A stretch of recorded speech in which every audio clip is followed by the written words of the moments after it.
Wheel of Time community, and welcome to the Wheel of Time Pod-Thru. I'm Teresa. And I'm Tim. And together we're going to walk through Robert Jordan's Wheel of Time series. How you doing today, Tim? I'm doing okay. Great. So before we get started, we just want to remind you that this is a reread. We assume that you've read the entire series, so there will be spoilers. Act accordingly. So Tim, what are we going to be doing in today's episode? In this episode, we'll be covering chapters 14 and 15 of The Eye of the World. In these chapters, the group settles into the Stag and Lion for some R&R after their travels. Unfortunately, it's not a relaxing stay. The boys are troubled by bad dreams and dead rats, and they run into confusing characters. Rand is confronted by startling visions of the future, and that's not the half of it. These chapters are packed pretty full, so let's get started. Chapter 14 is called The Stag and the Lion, and the icon is the dragon fang. All right. Here's a quick summary of the chapter for those of you who are not reading along with us. Master Fitch, the innkeeper, ushers everyone in and reassures them that the White Cloaks aren't going to cause trouble because the governor isn't on their side. Moraine asked after Min, but Rand and the others are whisked off to the baths before he learns anything. Despite Moraine's warnings to guard their tongues, Mat is unable to keep his mouth shut, even with his friends trying to get him to stop talking. This, of course, makes Lan cranky. Again. After his bath, Rand sees Moraine talking with a short-haired girl wearing men's clothing. At dinner, Rand and Egwene still aren't speaking to each other, and Lan confirms that the false dragon Logain had a battle with Aes Sedai and won. He is not sure whether the Aes Sedai survived. They call it a night, and Rand finds himself in another funky dream with a man whose eyes and mouth periodically fill with flames who calls himself Balsman. Rand freaks, thinking the man is the Dark One. Balsman wants to know if he is the One and asks Rand if they told him that the Eye of the World would serve him. He claims that the White Tower will use him as a puppet, just like all the other false dragons.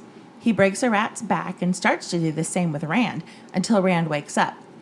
The chapter ends when Rand wonders about telling Moraine about the dream, but he doesn't think that he can trust an Aes Sedai. So right away, we hear how unjust the Children of the Light are, with Master Fitch saying that they would hurt an old woman just as an excuse to whip people into a frenzy. So, there's this whole thing that the White Cloaks are in Barrowland, and they're just causing trouble, but they're not just troublesome. They're stirring things up and trying to, pick fights. They're like a gang. Yeah. They're just causing mayhem wherever they go.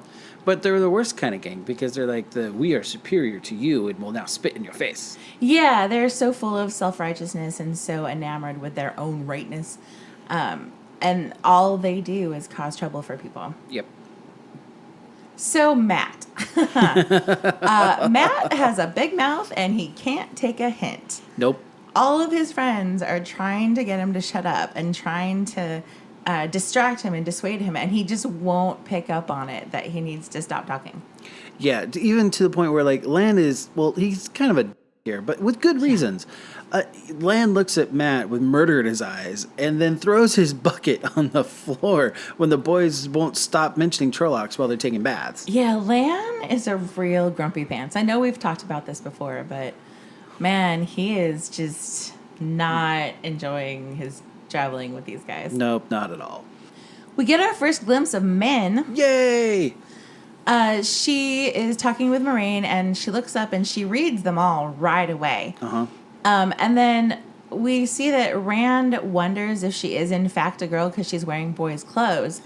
And at this point in the story, the clothes are cut in traditional boys' fashion. Later on, when she's trying to impress Rand, she gets all of her things tailored so that they fit her snugly. She still wears pants and a coat and all that kind of stuff, but the pants are cut more snug around her hips, and the shirt forms more to her body contours. And she, instead of wearing the longer coat, she wears short coats so they don't hide her hips anymore. Yeah. So you can see, obviously, that she's a woman. But at this point, she's still dressing traditionally in boys' clothes. They're cut for boys, so from a distance, it's hard to tell if she's a boy or a girl until you're up close, because Min's a very attractive woman. So once you're up close, it's very obvious that she's a girl, but from far away, he's not too sure. So as Master Fitch is like setting the table, he's apologizing that the food isn't as good as it used to be, and this is another reiteration that the weather is bad. Like things are scarce, resources are getting a little bit short. So that's what's going on here. We're gonna see this happen again and again throughout the rest of the series. Yeah, it's going to get progressively worse as Yes. the series goes on. So why is Rand rooming with Lan and Tom here after dinner? Like, Right? shouldn't the three boys have one room and then the other two men together? Like, maybe it's because, I don't know, Lan doesn't trust that Tom won't put a knife in his back? Maybe? Quite possibly. Like, at this point in the series, Lan still does not trust Tom at all. So it's very possible that he thinks Tom will do something and he wants another witness. I mean, there could be other theories. If you have one, let us know. But I just find it kind of odd that, Rand's rooming with Lan and Tom instead of Perrin It's a weird and Matt. arrangement. It's interesting. Yeah. Going into the dream, I like the part where Baalzamon / Ishmael says, "Is it a dream? Does it matter?" Because it reminds me so much of the scene at the end of Harry Potter, where Harry and Dumbledore are in the train station, and Harry asks Dumbledore, "Was this all in my head, or is it real?" And Dumbledore responds, "Of course it's in your head, but why would that make it any less real?" I was reminded very sharply of that scene when I read that line. And speaking of Harry Potter, never drink anything an enemy offers you. Constant vigilance. Definitely. That comes back later. I want to say it's in one of Perrin's wolf dreams. Yes. Many books from now. I don't even remember what book, but I think it's Lanfear is trying to get to him, and she wants he's him offered to a drink. Yeah. Yeah, and I think Hopper has to come in and stop Perrin. And knocks him out of the dream. Come on, yeah. fool, what are you doing? Yeah. But that'll be later. Yeah. So in this dream, Ishmael basically plays like his version of Two Truths and a Lie. Yeah. The entire dream, he tells Rand a lot of things, and some of them are actually true, but some of them are lies, and Rand has no way of knowing which are which. Okay. So when we kind of walk through the things that he tells Rand, he says, some call me Baalzamon, which is kind of a half-truth. The Trollocs do call him that.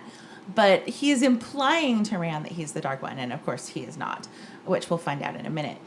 Then he tells Rand that his father and mother were chosen by Aes Sedai in this crazy plot, which was a total lie. Right. Tigrane was sent off because of a foretelling that Gitara Moroso did, but it wasn't an Aes Sedai plot in any way, shape, or form. Yeah, I mean, like, Rand's father was one of the Ale. A random ailment, There's no way they could have done anything there. Yeah. But speaking of Aes Sedai plots, the Aes Sedai setting up false dragons, that's true. The Black Aja masquerading as the Red Aja did set up false dragons to use them. So, Right, I mean, right. that is an actual truth. And, then he says, the death of time will bring me power, and that's a lie because, again, he's not, in fact, the Dark One. Right, And right. so the death of time won't really help Ishmael out at all. And then he says that, he has never been bound, which, again, is kind of a half-truth. Ishmael does get sealed sometimes. Yeah. But it's then he weird. gets, spit back into the pattern on, a regular interval. I want to say he's bound for about 1,000 years, and then he gets spit back for about a 40-year period to wreak a bunch of havoc and do all these things.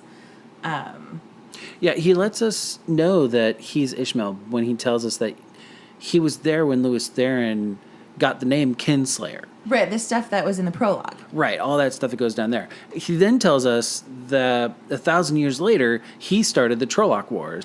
Then he sent Arthur Harkwing's armies across the ocean, and he's claiming responsibility for the Shan-Chen invasion that's coming. Yeah. Which didn't really work out for him. No, He has not no way really. of knowing that yet. Best laid plans. Right? But, so we're spending a lot of time on this dream. But I think that's because this particular dream has a profound effect on Rand. Yeah, it really does. There are several times throughout the series that he tells Aes Sedai that he won't be used by them, and he's no easy Aes Sedai meat, and he won't let them pull his strings, and all of that, all of this idea of being used comes from this dream. Like it sticks with him, and it all started here. That wraps up Chapter 14. Next, we come to Chapter 15, but first, a word from our sponsors. This episode of the Wheel of Time Pod-Thru is brought to you by Siri the cat. Siri is a fine cat, an excellent cat, the best cat in Berlin. Rats don't stand a chance when Siri is on the job. Siri, a perfectly adequate cat. The title of Chapter 15 is Strangers and Friends, and we get the sunburst icon as the picture. Yeah, symbol of the children of the light. Bleh. All right. Rand wakes up feeling crappy from the dream. He heads down to the kitchen to get something to eat, where he overhears Master Fitch arguing with the cook about rats. He learns that a dozen rats were found in the inn, all with their backs broken. Rand meets up with Perrin, and they discover that they both had the same dream, and Perrin thinks Matt did too. Rand asks Perrin if they should tell Moraine, but he also isn't sure if they can trust her. Rand goes off to explore Berlin and meets Min. She reveals that she knows Moraine and that she has visions. She tells Rand what she saw around each member of the group and freaks Rand out. After he gets away from Min, he runs into Padden Fane, who looks terrible, and is acting crazy. Fane begs Rand not to tell Moraine about him, and Rand lets him know where they're staying. Fane runs away, and Rand begins to chase him. Then he crashes into Matt instead. He asks Matt about the dream and tells Matt about the rats with broken backs in the inn. Matt is against telling Moraine about the dream and wants to get back to warn Perrin not to say anything. On the way back, they see children of the light out on the street strutting around with their noses in the air, and Matt decides to take them down a peg. He plans a prank that splashes the white cloaks with mud. They find Rand left alone on the street laughing, and they furiously confront him. Rand acts brazenly, and it is only the watch showing up that prevents violence. Rand and Matt wonder at his reckless behavior and then head back to the inn. They run into Tom and decide to tell him about the dream. Tom confirms the names Baalzamon gave them in the dream are in fact real false dragons, but can't believe that the White Tower used them as puppets. He also thinks it's a terrible idea to tell Moraine about the dream, and they rush off to find Perrin to make sure he keeps quiet. Perrin meets them at the door and tells them that against all odds, Nynaeve is waiting for them inside. Rand overhears Master Fitch talking with the cook about the rat problem they have. Mm-hmm. The rats have all had their backs broken in his dream. Like in his dream. Yeah, and it so freaks him out. He's freaked out because the rats are actually dead in real life too. Yeah, he's like, is this real? What? Yeah. Also, just to interrupt for a second, I cannot read about Sarah the cook without hearing a very definite Cockney accent. Yeah. Am I alone in this? No, I'm with you. Is it written I'm that with way? you. Because that's what I hear. And I appreciate her fierce defense of her cat. Speaking of cats, cats are always present in inns where Aes Sedai are able to find safe harbor. Yeah, I don't know why. But the books mention that cats are kind of drawn to Aes Sedai, whereas dogs don't like them. And then for men, the reverse is true. Like, there are dogs at the Black Tower, because dogs have no problem with men who can channel, but cats don't like them. It's weird. Was there ever an explanation of that? I don't think there's ever an explanation. I think it was just a random thing. I think Jordan was a dog person, so whatever. All right. Rand goes to find Perrin, and he confirms that Matt also had the dreams. And Perrin is so emo in this scene. Yes, he laying is. there with his arm across his eyes. You go. I just want to lay here a while. Perrin put his arm back across his eyes. You go ahead. I'll catch up to you in an hour or two. Okay, I'm exaggerating, definitely. But that was the CW version of the Wheel of Time. Right? Yeah. Next on Dawson's Creek. But yeah, Perrin, I don't know. He's so broody and so emo often. I didn't catch that the first time when I read the books. Perrin, I really liked Perrin. He was one of my favorite characters, but in subsequent readings, I just find him much more broody and I don't know, morose. I agree. Actually, I caught on to something this time around that just kind of sparked. Mm-hmm. So Perrin seems to be really impacted by the dream, even more than Rand. And I wonder if Perrin's encounter with the dream is what sets off his wolf brother talent. I mean, I think his "I don't feel good" is possibly linked to his talent being triggered by the dream. Like, similar to how Rand feels the effects of his channeling, and now he's like, he has to like lean up against the wall in the hallway and everything in a bit.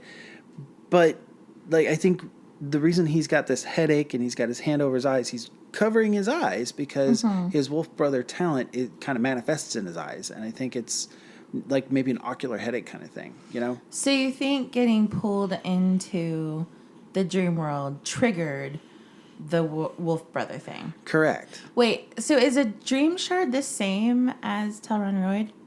Tel'aran'rhiod? That's a matter of lots of debate. Okay. And honestly, well, then we're not going to debate that here. No. You know, my personal opinion is I don't think this was a dream shard. I think this was just a dream. I don't think it was necessarily part of the dream world, because in the dream world, there's still like subsections of it that are people's independent dreams. And I think that maybe Ishmael was able to pull them into his dream for this and kind of force them to experience his dream. Maybe. I mean, he is a master dream walker. It's like Ishmael, it's Lanfear, and then basically Perrin and Egwene, you know. Like. But and the difference is that later on, a dream shard is an actual it's an actual constructed thing that can force people into a reality, kind of like a holodeck in Star Trek. Yeah. I mean, okay, I don't want to debate whether it's a dream shard or not, because personally I don't care. But the point is, so you think since this is Perrin's first touching of the dream world, that it triggered his wolf brother thing? Right, because he's going, like, that is one of the key components of his wolf brother talent is... I mean, it's definitely possible, because, I mean, he's going to meet Elias and discover the whole wolf thing very quickly. Very soon, yes. Very soon. So, I mean, it's valid. I mean, it's a theory, definitely. It's nothing provable, but it's a valid theory. I can't prove it. I'll walk along with you down this path. Okay, sure. Cool. Yay! I'm not alone. Yay. And that brings us to Min. And can I just say that Min is the best? Yes, I love absolutely Min. is. She's great. She's a little older than the rest of our youngins. Because Rand and the boys are all 20. And then I want to say Egwene's like 18. Yes. And then 9 even men are around the same age, 25, 26. 25, 26. And because Min has the visions and she has to carry that burden, it's made her wise. Yeah. And even though she's from a small town like Berlin, she's got a street smart quality to her. She's got a great sense of humor. She's smart. She's just fun.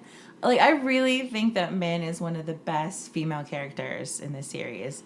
I really enjoy her. And personally, I think Rand should have chosen her. Yes, Rand should have chosen her. I mean, he gets the best of all worlds, I guess, from a certain perspective. But instead of going with the 3, I would have just settled on Min because I think she suited him best. Yeah. But that's just my personal opinion. And Min kind of explains to Rand, like, what her ability is. Like, she says that Moiraine says, which is interesting, that she sees bits of the pattern. Right. Yeah. It's not necessarily she sees your future. She just sees bits and pieces of the pattern. And sometimes she knows what it means. Yeah.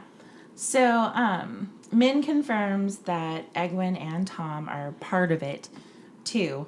That all of them are tied together. And when the group is together, she sees sparks around them. Right. And she tells Rand that he's in love with Egwene, but that they're not meant for each other the way that they want to be. She confirms that Egwene will be an Aes Sedai. Oh. And, you know, of course that makes Rand a little sad. Min's comment that it's so strong, I wonder why everyone can't see it. It's when she's talking about the sparks flying around them when she looks at them. It echoes to a comment that Nine even makes later about weather predictions in the Gathering Storm. Like, that it's so big and strong, how she's surprised that people can't see it. So, Yeah, yeah, and I don't think it's just in the Gathering Storm. Like, I think it happens a couple of times. Sorry, I meant about the Gathering Storm, not in the Gathering Storm. Oh, sorry. Yeah, my bad. I got I confused misspoke. there. Yeah. We should talk about Min's viewings because she goes through every single one in the group and talks specifically about each one. So let's just kind of go in order. So she starts with the Lan. Yes. And she sees 7 ruined towers, which are obviously the towers of Malkier. Right, the place that Lan is from. Right. And she sees a babe in the cradle holding a sword. And, I mean, that's basically Lan's history. When he was a baby in his cradle, he was given the Sword of Kings. Right. Because they had to get out of there. Yeah, we find all about his past later. Yeah. I mean, do you read anything else in his stuff? Not really. Okay. So then the next person she talks about is Tom. She sees a man juggling fire and the White Tower. And for me, I mean, I see that to refer to a man channeling. So that's Owen, his nephew, which we find out later. He had a nephew who was very close to, who could channel, and he was captured by the Reds and gentled. And this was a big deal for Tom. Mm-hmm. So for me, that's how I read it. How do you read it? Well, I read it as this could be possibly Matt who's juggling fire. Okay. And the reason I say that is as in this book specifically, like Tom teaches Matt pretty successfully to juggle. Yeah.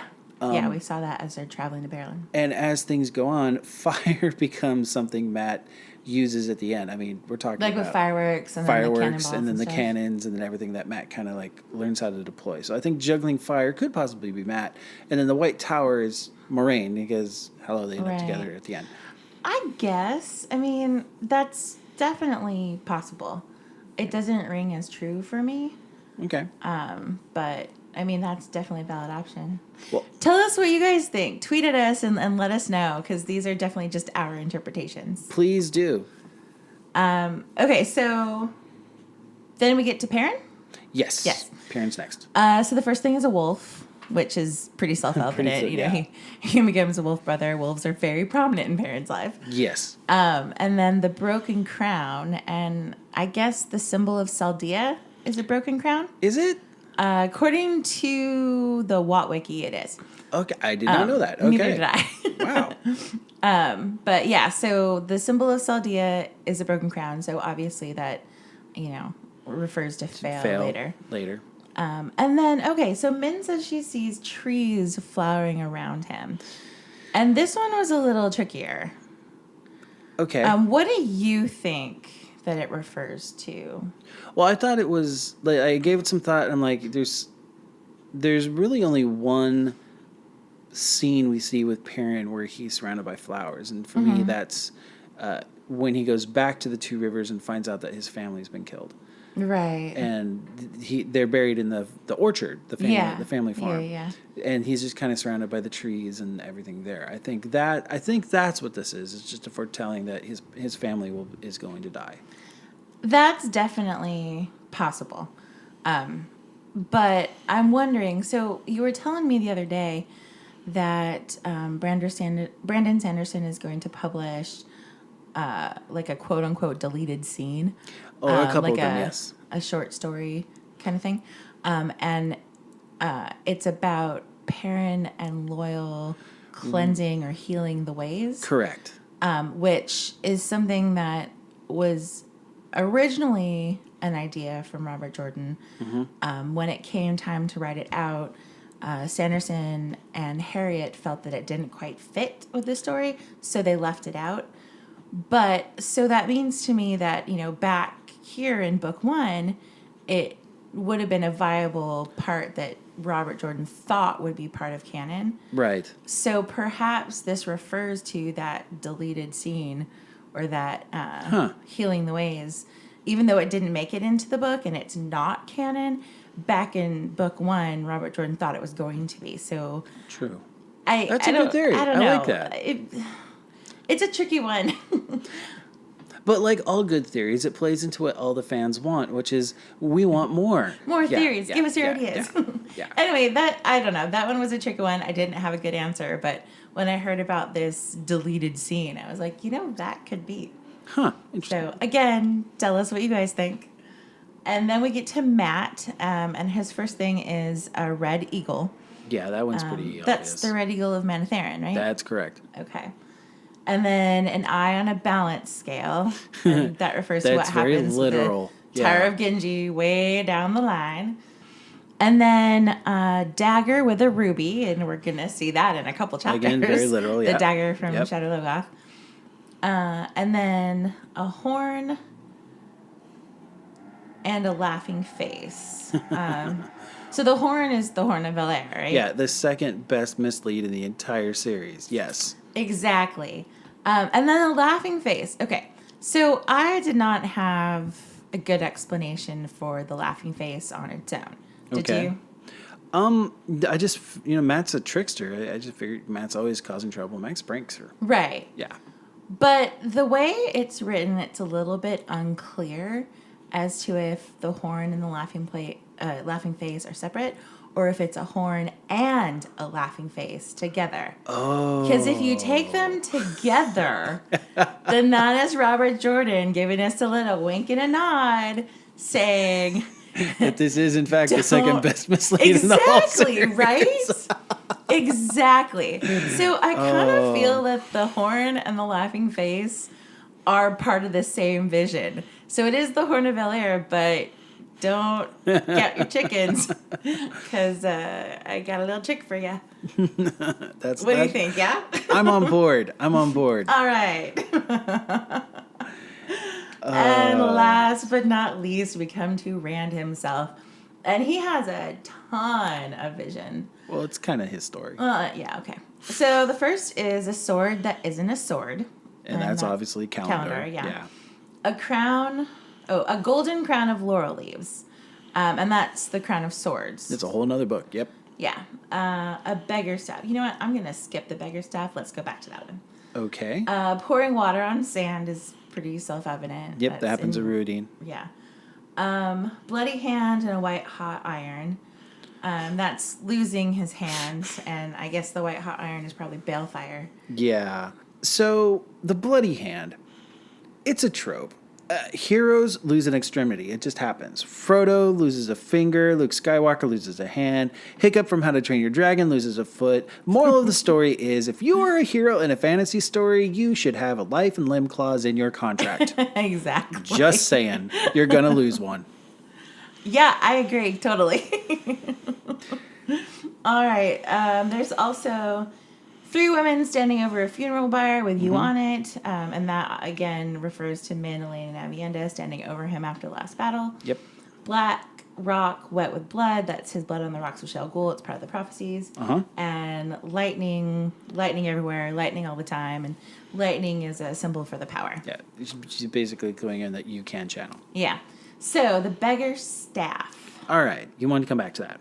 I do. Because I have my interpretation of what the beggar staff means, and the internet does not agree with me. Okay. So why don't you tell me what you think the beggar staff means? Well, I was always searching for this. The best explanation I could come up with was there is a small period of time later on in the books when Rand kind of goes incognito as a beggar. When he's in Wandering Ambudar. Yeah, and deciding whether or not he's going to basically torch the city and destroy it. Right. And the internet agrees with you. Oh, yay. Yeah, that is the going theory of what that means. But personally, I'm not satisfied with that explanation. It doesn't make sense to me. Okay, unpack that for me. Okay, when I read this book the first time and every subsequent time, it seemed pretty obvious to me that the beggar staff refers to Patton Fane. I mean, he shows up in this chapter looking like a beggar, and then we'll see him again in Camelin. He runs into Rand looking like a beggar. We'll see him in Faldara. They're like, we captured this beggar trying to climb over the wall. In this book specifically, and a couple times in the future, Paddon Fane is always presented as a beggar. And Paddon Fane is tracking Rand. He's following Rand. He becomes a huge, huge part of Rand's story. Unfortunately. And really. And I don't know. It always seemed to me that that's what this vision meant. It makes the most sense to me. It resonates the most to me that it would mean Paddon Fane. I get it. I'm with you. I'm with you. I think that you could be right here. This is You've Paddon convinced Fane. me. You've convinced me. All right, I'll Well go done. down your trail about Perrin kicking off his wolf brother hair, and you go down my trail where this is about Paddon Fane. Sounds good. All okay. Right. Min then says that there's even more, but it would curl Rand's hair if she told him everything. Yeah. Now, Min knows that she's destined to fall in love with him. Yeah. So she's giving him a hard time here. She's teasing him. She's not letting him off the hook that easily. Yeah. And I like that. I like that she's teasing. I like that she does give him a hard time. Someone has to. It's a fun part of her character. And that's why I was saying that she's better suited for Rand than anyone else, because she does occasionally give Rand a hard time. She calls him out when he's doing stupid stuff. I mean, she's very supportive of him, and she defends him, and she is a great partner for him. But she also doesn't put up with his nonsense. Yeah, she calls him out on his crap. Absolutely. And Rand really needs that. Yeah. But yeah, I really enjoy Min. Rand runs into Paddon Fane. Right. He is dirty and his clothes are ragged. Like a beggar. Like a beggar. I wonder where I've heard that before. He acts afraid of Rand, though. Yeah, isn't that weird? Like, he doesn't want to touch him. Yeah, he's a little crazy. Weird. He's babbling, and Rand stupidly tells him where they're all staying for the night. Right. And Fane is acting really suspicious here, and Rand does not pick up on it one bit. Not at all. Like, even on your first read, you know that this is a terrible idea. Oh, like, Rand. he's so shifty and he's so suspicious. And Rand's like, no, let me tell you exactly where we are and exactly how long we're going to be there. Yeah. So Rand is starting to really feel the effects of having channeled. Yes. We talked about this a little bit in the last episode. That if you're not guided the first time you channel, then you're going to have some physical after effects. And Moraine spells this out a few chapters down the line for Nynaeve.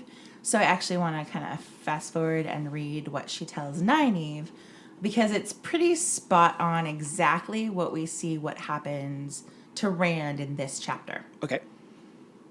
So she says, you felt nothing special at the time, but a week or 10 days later, you had your first reaction to touching the true source. Perhaps fever and chills that came on suddenly and put you to bed, then disappeared after only a few hours. None of the reactions, and they vary, last more than a few hours. Headaches and numbness and exhilaration all mixed together, and you taking foolish chances or acting giddy. A spell of dizziness when you tripped and stumbled whenever you tried to move. When you could not say a sentence without your tongue mangling half the words. There are others. Do you remember? Mm-hmm. And, if we look at what happens with Rand here, especially the exhilaration and the giddiness and just the reckless behavior, Rand's acting like he's high. Basically. And it's definitely a direct result of him channeling. So a couple things about Matt's prank. Oh, okay. Matt really likes taking people down a peg or two, especially if they're people in power. Mm-hmm. But this goes double for when it's someone who lords their power over others in a way to make them look superior. Right. So while Rand is in the middle of his headachy weirdness, he watches Matt set up this prank. And he even thinks to himself, he knows what's about to happen is a bad idea. But he doesn't stop Matt.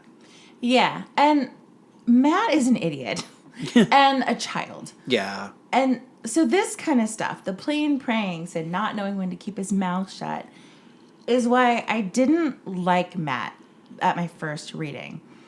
And to be honest, I'm not actually a big fan of Matt until he gets healed from the dagger. And then he becomes one of my favorite people. Like, yes, Matt absolutely. by far one of my favorite characters. But it's later Matt that I love. It's Matt from book 3 and on. Yeah. Once he gets healed, and then he's amazing. But this early Matt, especially book 1 Matt, he's frustrating. It just, come on, man. Get your shit together. Seriously. Rand is recklessly taunting the White Cloaks. And Dane Bornhold, we'll learn more about him later. Yes, we will. But he's a hothead, and Rand almost gets himself killed. Basically, Luckily, the Watch shows up just in time to stop the violence. But, I mean, Dane has no self-control, and Rand is crazy right now. Like, he's... And it kind of like bring that in contrast, like in a few chapters previous, like he was really reluctant to kind of show people the sword that he's carrying, and in this particular like scene, he full on like flares it out, and like the children go, "Oh, he got a hair marked sword! Oh crap!" Yeah. Rand is not himself. He is not thinking clearly. Yeah. Our introduction to Bornhold is a fair snapshot of the Children of the Light as a whole. Yeah. He is a zealot. He sees evil in people everywhere that he walks and is convinced that he and his fellow White Cloak colleagues are called to guide people to live by the light by force if necessary. Yeah. The worst kind of zealot. I hate the White Cloaks so much. I mean, we're supposed to hate the White Cloaks, We're obviously. supposed to. But, and so here's the problem with the White Cloaks. And it's not just the White Cloaks. Like, we'll talk about Elida and other characters that fall into this category later. They are not black hat evil, meaning they aren't followers of the Dark One. They think they're but fighting they it. are so misguided and so full of flaws that they basically become evil by their actions. Like, their intentions are not evil, again, black and white evil, but they cause so much mayhem and destruction wherever they go. They might as well be evil.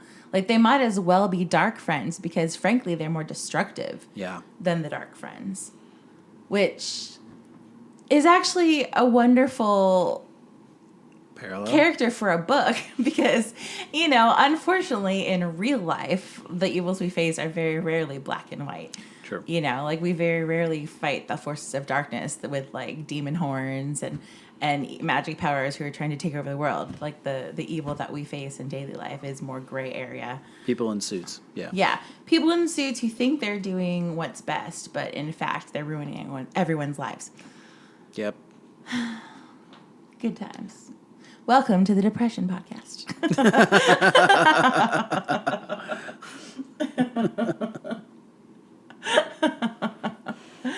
All right.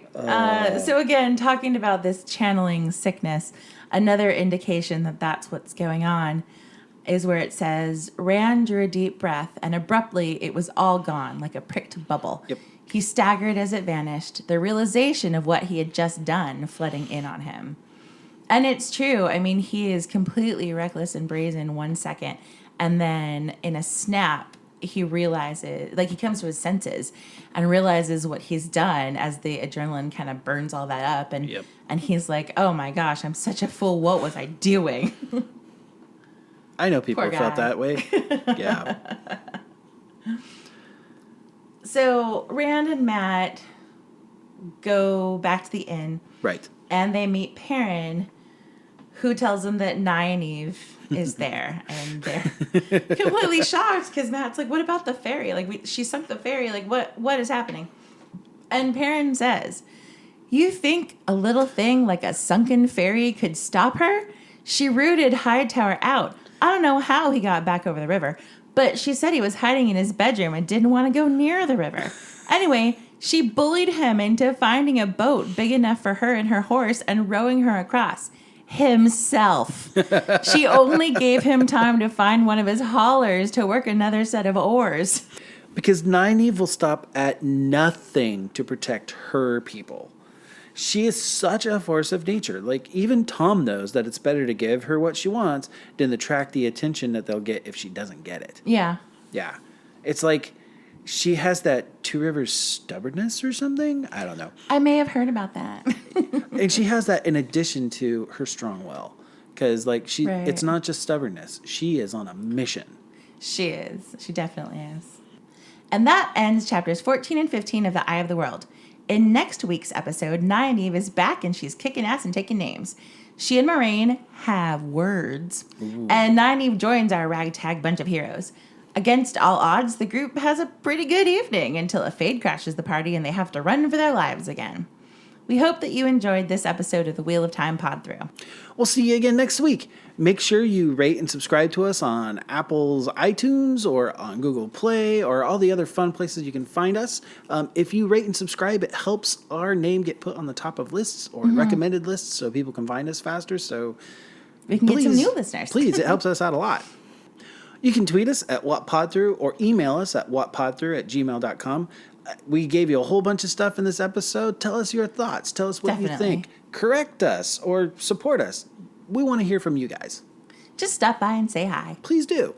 That's WOTPODTHRU at Twitter or at gmail.com. Thanks, everyone, and we hope the wheel weaves you in our direction again soon.